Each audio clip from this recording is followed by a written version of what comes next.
¿Quieres conocer más de tus impuestos? ¿Saber de tus derechos como contribuyente? Sintonízate en Frecuencia Fiscal, un programa de análisis, difusión e investigación. ¿Eres emprendedor, estudiante o empresario? Frecuencia Fiscal es para ti.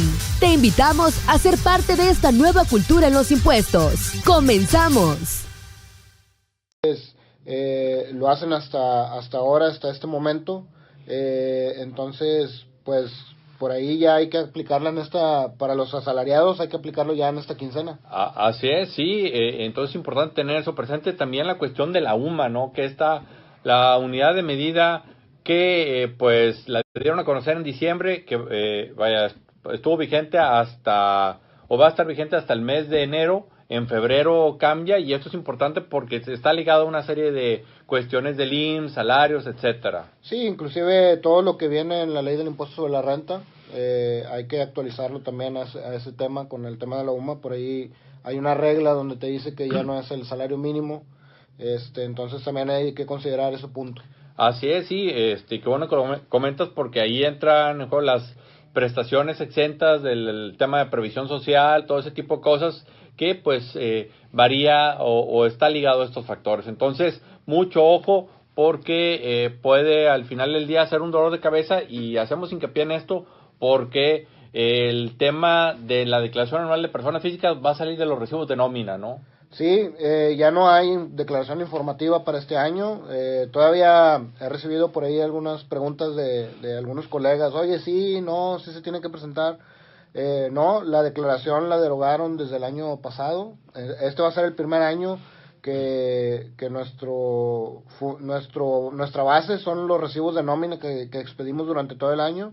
Entonces, ya lo habíamos comentado en algún programa que había que checar todo lo que se había expedido mal o lo que había que cancelar, hay que considerarlo. Sí, no, y esto es importante, como tú lo comentas, hacer un papel de trabajo donde pues cuadrar o amarrar lo que se envió al SAT para ver que la empresa esté bien, y que también muy probablemente luego algunos trabajadores que quieran presentar su declaración anual pues se van a acercar a la empresa a pedir algún tipo de concentrado, de acumulado, y para efectos de tener la información en tiempo y forma. Sí, es un punto interesante. ¿Qué le vamos a dar a los empleados? Porque pues la constancia ya no está vigente. Sí. Habría que ver qué es lo que les podemos entregar, para que ellos tengan un soporte. Sí, porque digamos hasta este momento, digamos que en términos prácticos o concretos, pues la empresa tampoco sabe qué información tiene el SAT. O sea, en teoría tiene la información de las nóminas, pero pues no sabemos si efectivamente procesó todas, si hubo temas de cancelación de CFDI, si efectivamente la autoridad los canceló, todo ese tipo de cosas que en la práctica pueden ocasionar problemas. Así es.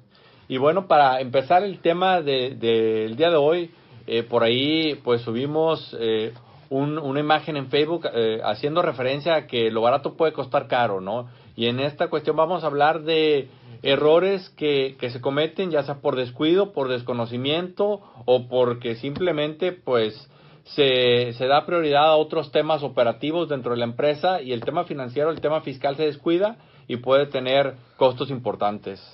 Sí, algunos temas que vamos a ver no son necesariamente porque estoy dado de alta en Hacienda. Hay temas muy generales que nos aplican a todos. Yo creo el primer punto, y lo hemos ya mencionado en algunos programas, es el manejo del efectivo. Seguimos en México, para los que trabajamos en la banca, pues tenemos estadísticas. México sigue siendo un país que maneja mucho efectivo, cuando hay países en Europa o inclusive Estados Unidos que el manejo del efectivo es mínimo. México sigue siendo un país que se mueve en base al efectivo, y bueno, en ese sentido mucha gente sigue haciendo sus depósitos en efectivo en sus cuentas, aunque no estén dados de alta en Hacienda. Te dan un préstamo y te lo pagan en efectivo, y tú dices, no, deposítamelo a mi cuenta, al cabo no pasa nada.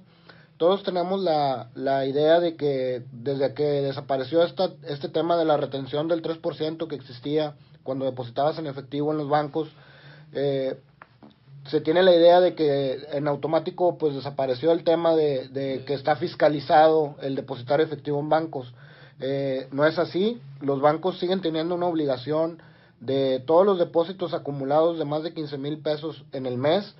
El banco dice, oye, esta persona recibió 20,000, 30,000, y aquí está el reporte y aquí está el RFC. Y bueno, Mario, esto que comentas, o sea, también no debería ser algo nuevo para nuestros radioescuchas, porque las instituciones financieras en el estado de cuenta, por ahí viene esa información, ¿no? Que a lo mejor viene al último, en un rinconcito, pero por ahí se muestra cuánto fue el excedente de esos 15,000 pesos. Sí, no hay una regulación para los bancos de decir, oye, avísale al cliente, dile, infórmale, no, cada quien lo pone donde se acomode, digamos, en el estado de cuenta, pero es una situación que ahí está, y muchas veces dicen, oye, yo deposité y no pasó nada. Pues sí, no pasó nada, pero al paso de 2 o 3 años, que es lo que la autoridad va un poquito retrasada, te llegan estas famosas invitaciones, y pues ya después uno no se acuerda qué fue por qué o cuándo hizo ese depósito, ¿no? Así es, ¿no? Y esto también va en contra del famoso mito de la cuenta fiscal y la cuenta no fiscal, ¿no? Sí, no, bueno, yo he repetido muchas veces a muchas gentes, eso de que mi cuenta fiscal y mi cuenta personal, eso se acabó hace 20 años,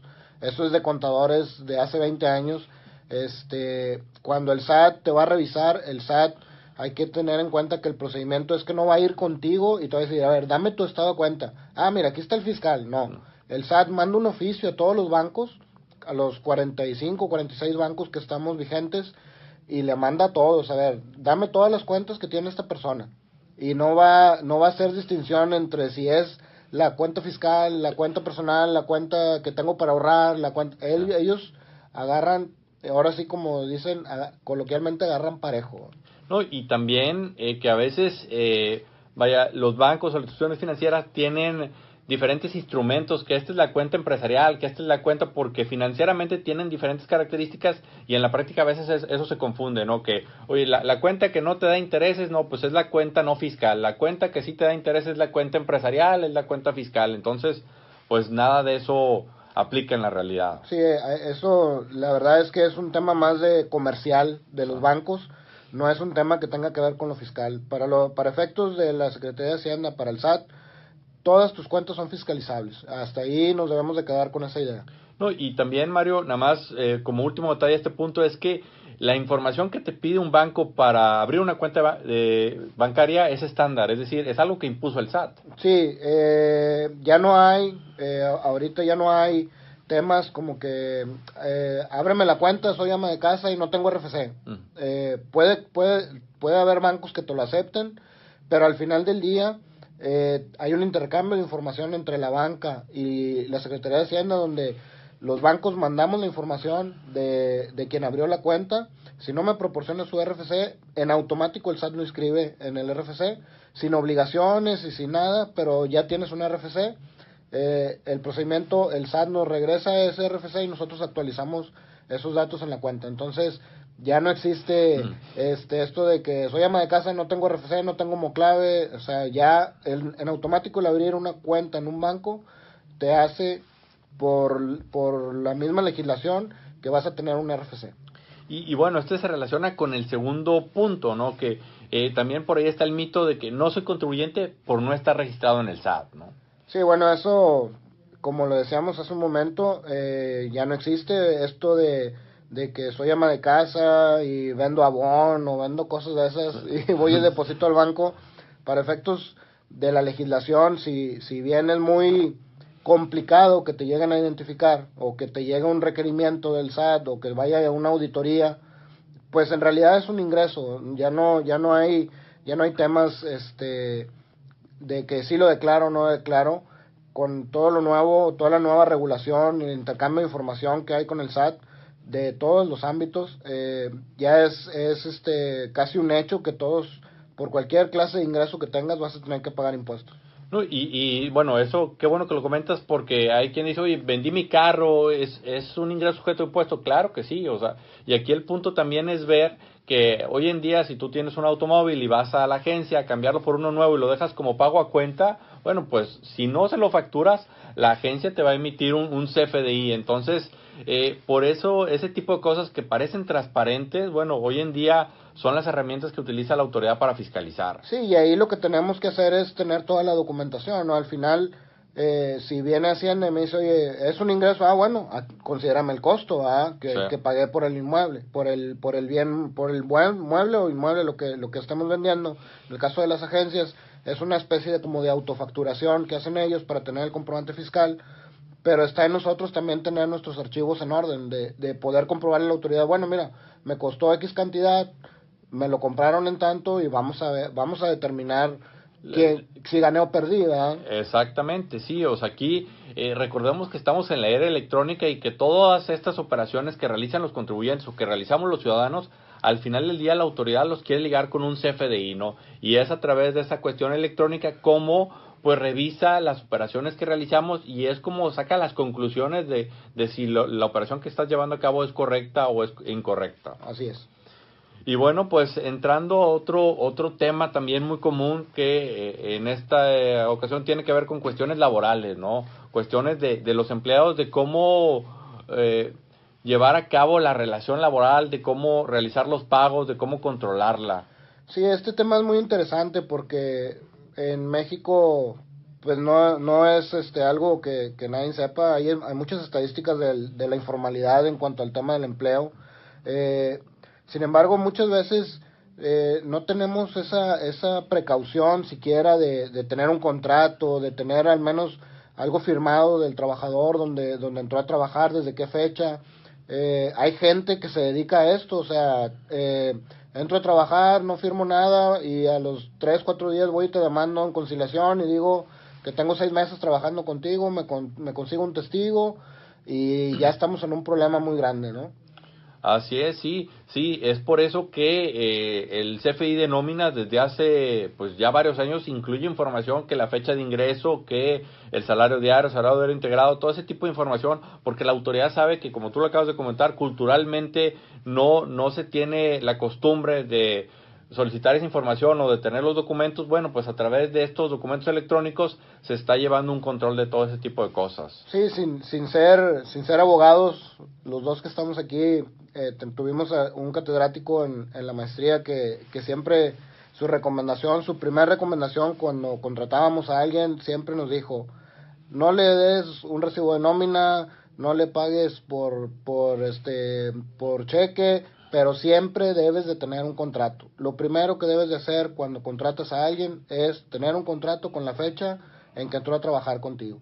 Entonces, eso yo siempre lo he tenido muy presente. Es una recomendación que hacemos a toda la gente, a todos los que tenemos un negocio, todos los que tienen negocios, gente que es eventual, que nada más va a trabajar 2, 3 días o que va a trabajar una semana contigo, no importa. Es importantísimo tener un contrato firmado que avale sobre todo la fecha en que entró y el monto del salario que está percibiendo. Así es. Y debido a esta cuestión en particular, en próximos programas vamos a tener un abogado a hablar sobre la cuestión de los contratos, de las cláusulas, los requisitos mínimos, las implicaciones de los contratos para efectos de poder, pues, estar protegidos, ¿no?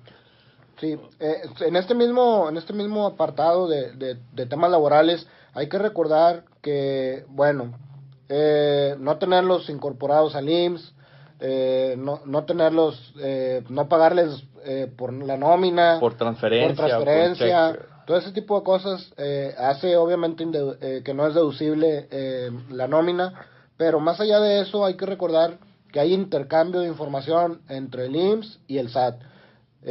Hay contribuyentes o gente que los tiene dados de alta en el IMSS, pero no hace los CFDI de nómina. Y viceversa, hay gente que hace el CFDI nómina, pero no los tiene registrados en el IMSS.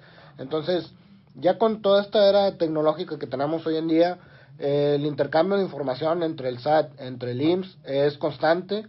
Entonces, ya tienen ellos manera de comparar si está dado de alta en el IMSS o no está dado de alta y estás expidiendo un recibo de nómina. Entonces, la recomendación obviamente es poner todo en regla, ¿no? Y tener cuidado, porque a veces por descuido, ¿no? A veces es el desfase que, para el IMSS tenemos 5 días para dar de alta al trabajador y se confían, se pasan las fechas y luego resulta que en el recibo de nómina trae una fecha de ingreso, en el IMSS trae otra. Entonces a veces es un descuido, una desorganización la que ocasiona los problemas que acabas de comentar. Sí, otro tema muy importante también es aquellos que no están dados de alta, que dicen no tengo un negocio como tal, sino simplemente pues tengo un rancho, tengo, no sé, una bodega, tengo personas que me la cuidan, no es propiamente de un negocio, Más sin embargo, en sus transferencias en el banco le ponen salarios, rayas, jornales,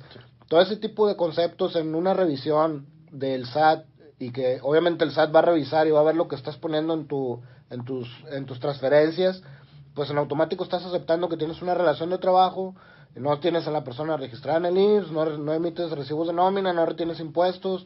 Es una reacción en cadena el poner tan simple un concepto en una transferencia. Desencadena muchísimas cosas que nos pueden traer problemas en caso de una revisión. Sí, no, y cuestiones a veces muy prácticas o muy comunes, aquel que a lo mejor va a hacer una ampliación en su casa, que va a tener trabajadores y que como el IMSS siempre anda pendiente de esos detalles, bueno, pues lo primero es registrar la hora en el IMSS, pero se olvidan del SAT, se olvidan de tener la nómina, se olvidan de esos requisitos y bueno, pues eso también tiene implicaciones importantes. Sí, ahí en esos casos también es muy importante el contrato que tengas con el contratista. Si en el contrato tú estipulas que él se hace cargo de todo ese tipo de cosas, pues tú hasta cierta manera como empleador, aunque sigue siendo ahí, tienes una responsabilidad solidaria, pues bueno, el primero que tiene que afrontar es él, es el contratista. Entonces son temas que a lo mejor en el día a día hacemos, pero no le damos la importancia o el tema ni de fiscal ni del IMSS. No, y que a lo mejor es una costumbre ya, que esa costumbre pues ya cambió por este tema tecnológico que falta adoptarlo, ¿no? Así es.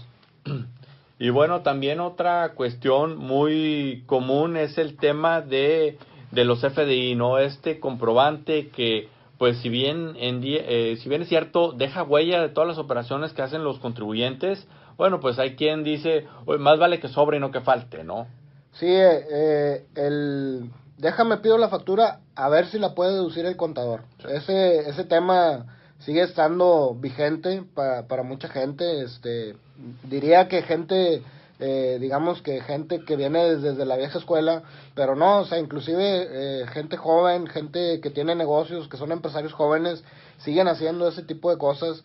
De que, bueno, voy a surtir la despensa, bueno, déjame pido la factura a ver si pasa, ¿no? Exacto. El tema aquí es algo complejo, porque tú pides un comprobante fiscal que al final tú sabes que no lo vas a usar, más sin embargo ese comprobante ya está registrado en Hacienda, y con esta versión del CFDI 3.3 que es una puntita de lo que van a hacer con el CFDI 3.3.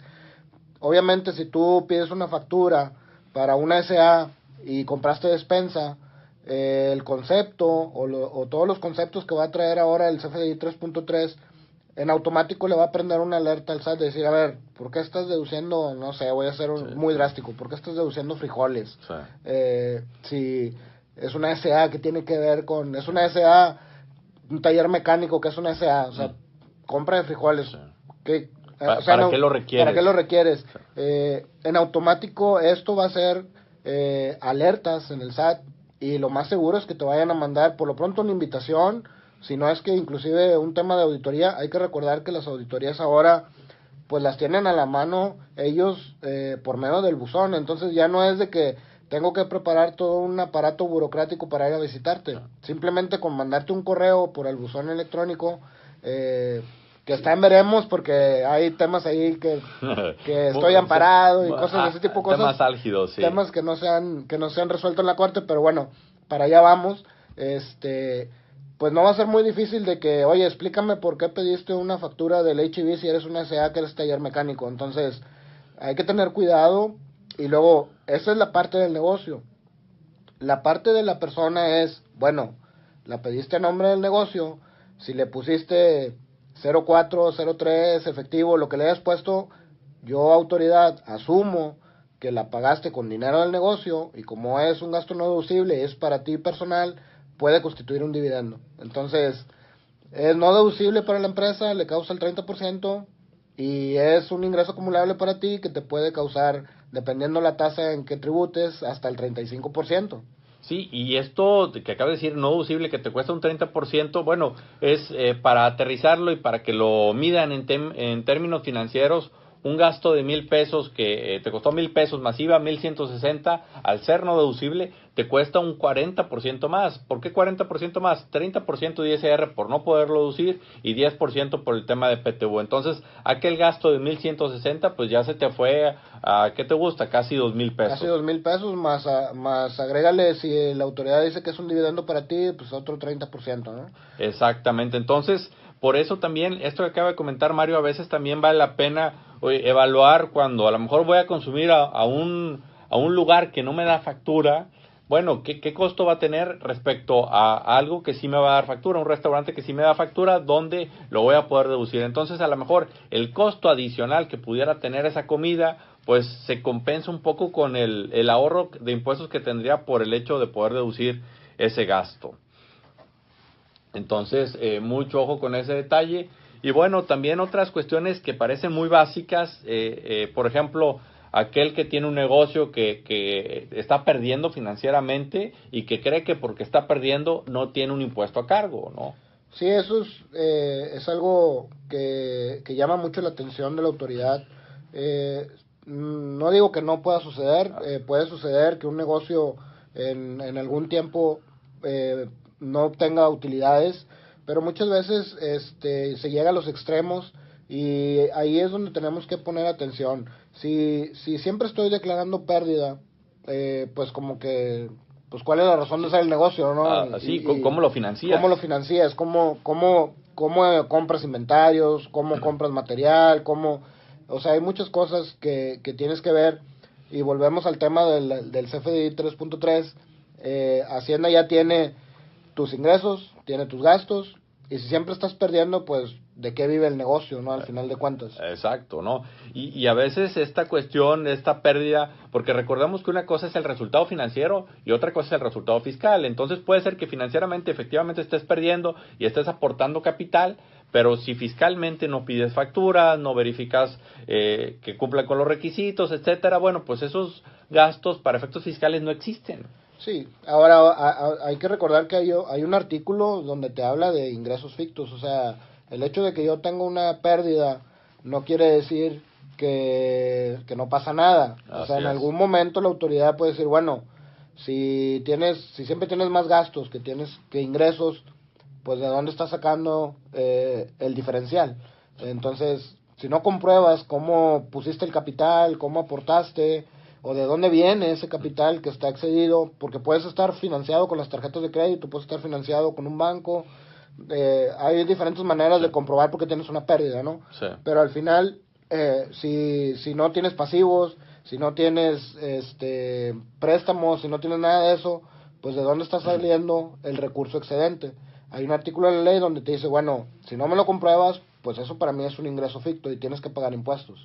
Sí, porque también para efectos de la autoridad, recordemos que para ellos es más fácil fiscalizar el gasto que el ingreso. Entonces dice, si lo gastaste, es porque lo ganaste. Exacto, si lo gastaste es porque tienes el flujo para hacer ese gasto, ¿no? Así es. Entonces, mucho cuidado con ese tema en particular.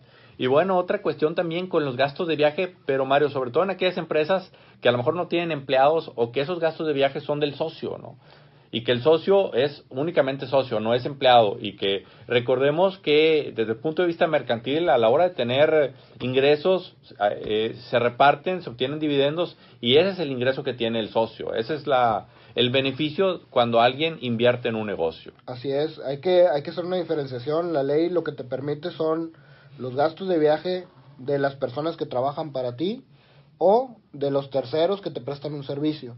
En el caso de los socios, bueno, ahí digo, en la práctica común los metemos o se hacen deducibles, se consideran deducibles, más sin embargo, en el caso de una revisión, ahí tendríamos un tema con la autoridad, ¿no? Y bueno, hay que aclarar que en cuestión fiscal hablamos de que es negro o es blanco, no hay gris, no hay que, en esta ocasión sí lo metemos, el próximo mes no, si no cumple con requisitos es no deducible. Sí, y el criterio es para todo, o sea, es para el de hoy, el de mañana, el de antier, ¿verdad? Sí, y es para el de 10,000, es para el de 500 y es para el de 10, o sea, sí, no distingue la ley. Entonces, mucho ojo con esa cuestión. También otra cuestión que tiene que ver ahorita con todos la cuestión tecnológica de que se reciben ingresos por estas plataformas, que a lo mejor tengo un Uber, tengo un Airbnb, que todo esto, y pues yo lo recibo y no me piden factura y tengo la costumbre de no declararlo. Sí, bueno, esto es algo muy común, los negocios que se hacen, todo el tema que se hace por internet, de que anuncio vía Facebook mis productos, te doy una cuenta, me depositas, o transfiéreme desde un Seven, todo ese tipo de cosas, al final todo es fiscalizable, los estados de cuenta, si la autoridad nos llega a revisar, todo es un ingreso, y no tienes la manera de comprobar que no. El hecho de que no factures no implica que no tienes un ingreso. Eso es lo que debemos de tener en mente.